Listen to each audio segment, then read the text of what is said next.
नमस्कार, महत्वपूर्ण न्यूज में आप सभी लोगों का स्वागत है। अगर अभी तक आपने हमारे चैनल को सब्सक्राइब नहीं किया है तो जरूर करें और हमारे बेल आइकन को दबाएं, जिससे सारी अपडेट्स आपको सबसे पहले मिले। हम अपने भारतवासियों को अगर हम परम सुखी करना चाहते हैं तो केवल वस्तु और व्यवस्था से नहीं कर सकते, उनका बौद्धिक स्तर सुधरना चाहिए। आज हमारे समाज का बौद्धिक स्तर गिरता चला जा रहा है, बहुत चिंता का विषय है। हम सुविधाएं दे देंगे, हम विविध प्रकार की भोग सामग्रियां दे देंगे, लेकिन उनके हृदय की जो मलिनता है, जो हिंसात्मक वृत्ति है, जो अपवित्र बुद्धि है, ये जब तक ठीक नहीं होगी तब तक हमारा देश धार्मिक देश है, हमारे यहाँ धर्म की प्रधानता है। तो इसी बात को बार बार हम सबसे निवेदन करते हैं कि ये जो हमारी नई पीढ़ी है, इसी से हमारे राष्ट्र की रक्षा करने वाले प्रकट होते हैं। जो विद्यार्थी जन है, उन्हीं में कोई एमएलए बनता है, उन्हीं में कोई सांसद बनता है, उन्हीं में कोई मुख्यमंत्री बनता है, उन्हीं में कोई राष्ट्रपति या प्रधानमंत्री उन्हीं में अपने लोग भी सब थे। अब हमारी शिक्षा केवल आधुनिकता का स्वरूप लेती जाए और व्यभिचार प्रवृत्ति, व्यसन प्रवृत्ति, हिंसा प्रवृत्ति, ये नई पीढ़ी में देखकर बहुत असंतोष हृदय में होता है।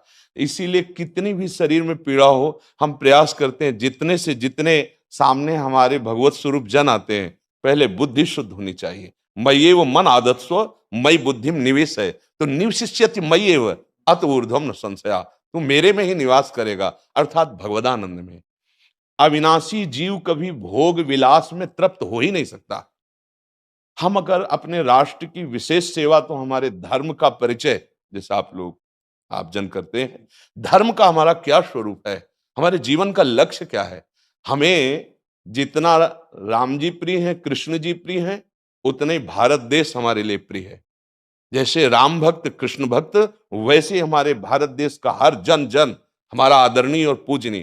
पर अब जो मानसिकताएं बन रही हैं, वो हमारे धर्म और हमारे देश के लिए लाभदायक नहीं होंगी। व्यसन का इतना बढ़ता स्वरूप, व्यभिचार का इतना बढ़ता स्वरूप, हिंसा का इतना बढ़ता स्वरूप, ये बहुत ही विपत्तिजनक है। अगर ये बढ़ता रहा तो हम विविध प्रकार की सुख सुविधाएं देने पर भी अपने देशवासियों को सुखी नहीं कर पाएंगे, क्योंकि सुख का स्वरूप विचार से होता है। सुख और दुख की स्थिति सत्य नहीं है, आगमा पाइनो अनित्यास, लेकिन हमारा विचार, और विचार हमारा गंदा हो रहा है। बस हमारा उद्देश्य यही है कि हमारे देशवासियों का विचार शुद्ध होना चाहिए। अगर विचार शुद्ध है तो राष्ट्र प्रियता, जन सेवा, समाज सेवा, ये सब स्वाभाविक होने लगेगा। और विचार अशुद्ध है तो सुविधाएं बहुत हैं, उनका दुरुपयोग हो रहा है। तो बस आप सबसे बड़े बड़े जो उपदेष्टा जन हैं, जो बड़े बड़े धर्म की रक्षा के लिए भगवान ने जिनको भेजा है, उन सबसे यही प्रार्थना है कि सब व्यवस्था करते हुए हमारे देशवासियों की बुद्धि अध्यात्म को समझे। बिना अध्यात्म को समझे दुख सुख की समानता बिना किए परम सुख का अनुभव हो ही नहीं सकता। इस मायाकृत भोग पदार्थों को भगवान ने दुख योनया कहा है। मानो एक बोर्ड लगा दिया, दुखालयम अशाश्वतम। और हम सब यही चाहते हैं कि लौकिक भोगों को भोगने से ही हमारा राष्ट्र सुखी हो जाएगा या हम सुखी हो जाएंगे। नहीं, लौकिक भोगों को पूजन सामग्री बना करके और साध्य सच्चिदानंद प्रभु को रखा जाए तो आनंद की उमंगन हो जाएगी। बहुत सुंदर मानव जीवन का स्वरूप है, जिसे देव दुर्लभ कहा गया। दुर्लभो मानुषो देहो, लेकिन क्या दुर्लभता शब्द स्पर्श रूप रस गंध इन्हीं विषय के भोगने की या इन्हीं सुविधाओं के लिए दुर्लभ कहा गया? दुर्लभ है किसी सच्चिदानंद सुख के लिए। और उस सुख को तो हम भूले हुए, एकदम बहते हुए शब्द स्पर्श रूप रसगंध के प्रवाह में चले जा रहे हैं और इसी को सौभाग्य समझ रहे हैं कि हमें सुख प्राप्त हो रहा है। नहीं, हम सबसे प्रार्थना करते हैं कि आप अपने धर्म को समझिए। आप अपने स्व को जहां जहां स्थापित करते चले जा रहे हैं, आप उसे गंदा करते चले जा रहे हैं। मदिरा में, हिंसा में, द्यूत कीड़ा में, व्यभिचार में, इसे दोष नहीं समझा जा रहा आज। और हमारे शास्त्र और हमारा धर्म इसको निषेध करता है। कलयुग की स्थिति बताई गई है।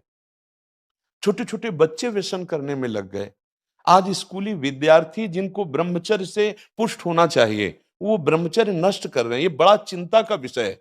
हमारे देश के लिए जो जवान चाहिए, हमारे देश के लिए जो भक्ति चाहिए, उसमें बुद्धि और शरीर बल दोनों होना चाहिए। शरीर बल क्षीण हो रहा है क्योंकि व्यभिचार प्रवृत्ति में बहुत कमजोर अवस्था में, जैसे गेहूं की फसल है और गलेथ में काट ली जाए तो न दाना मिलेगा न सही भूस मिलेगा, ऐसे ही 20 वर्ष की अवस्था तक यदि ब्रह्मचर्य नष्ट कर दिया जाए तो वो गृहस्थ के योग्य में नहीं रह सकता। राष्ट्र सेवा की क्या बात है।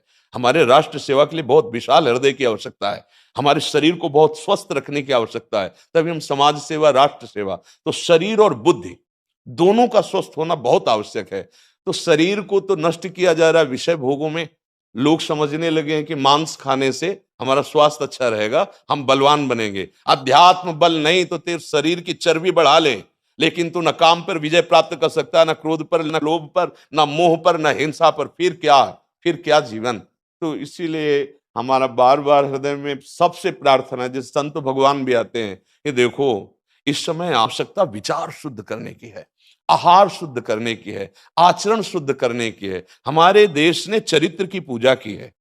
रावण किसी बात में कम नहीं था। आज भी कोई शिव अगर अभिषेक होता है तो तांडव स्तोत्र उसी का गाया जाता है, जटाटवी गलत ज्वल प्रवाह पावित स्थले। ऐसा विद्वान और ऐसा बलवान जो 20 बार जैसे झूला आराध्य देव को झुलाया जाए, ऐसे महादेव सहित पार्वती को बाजुओं पे झुलाया, वो महाबली चरित्रहीन हो गया तो अपने देशवासियों ने राक्षस कह दिया उसको। चरित्र, आज हम चरित्र पर ध्यान ही नहीं दे रहे। चरित्र बेचना मतलब कोई समझ में नहीं आ रहा। छोटे छोटे बच्चे चरित्रहीन हो रहे हैं। हमारा राष्ट्र संकट में पड़ जाएगा अगर हमारे बच्चे व्यवस्थित नहीं हुए, उनकी बुद्धि शुद्ध नहीं हुई, उनका स्वास्थ्य ठीक नहीं रहा। कौन आगे चल कर के है? यही पीढ़ी तो है ना, इन्हीं में से तो निकलते हैं हमारे राष्ट्र भक्त, भगवत भक्त, देश सेवी। तो सबसे यही प्रार्थना है कि हमारे नई पीढ़ी को सुधारा जाए।